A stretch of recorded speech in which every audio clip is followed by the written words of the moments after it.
My mantra from here on out is to keep it really short. I keep on saying that, and I end up speaking and speaking and speaking. So I guess there's a lot of familiar faces for me here, and most of you will know me from my school board experience of 9 years.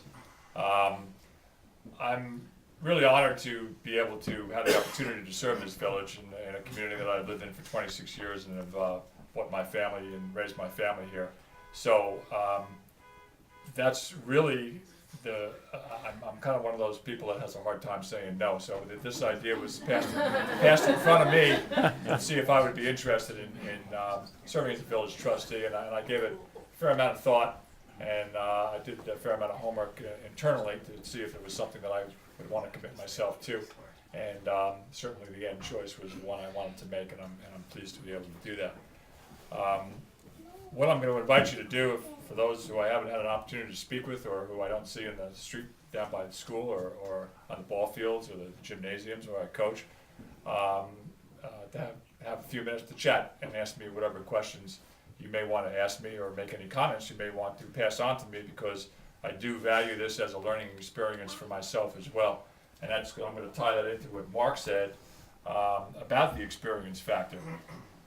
It took me, I guess it was in my 6th year before I became president of the school board, and I have to say that the years leading up to that were very valuable years in gaining the experience to come into that leadership role.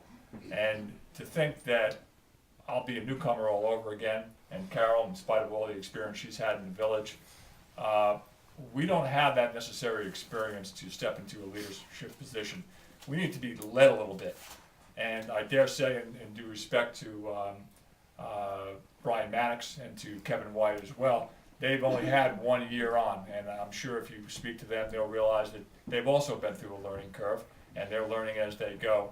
But it takes some time to get into the position of learning how to lead, and this is a very, very crucial time in our whole economy, but in particularly our village. So I want to pass that along to you as just the one thing I'll leave you with tonight, is to consider very strongly, if you would, and speak to the people that you are going to meet up with in the streets who may have questions about that, or may have doubts on who they're going to vote for and why they're going to vote.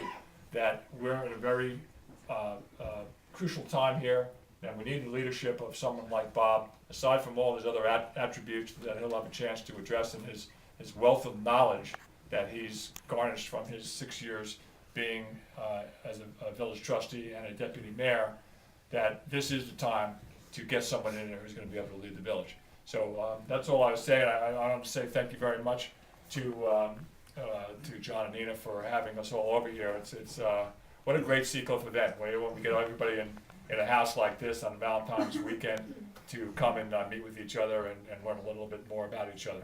So thank you, and I'll pass it on to Carol.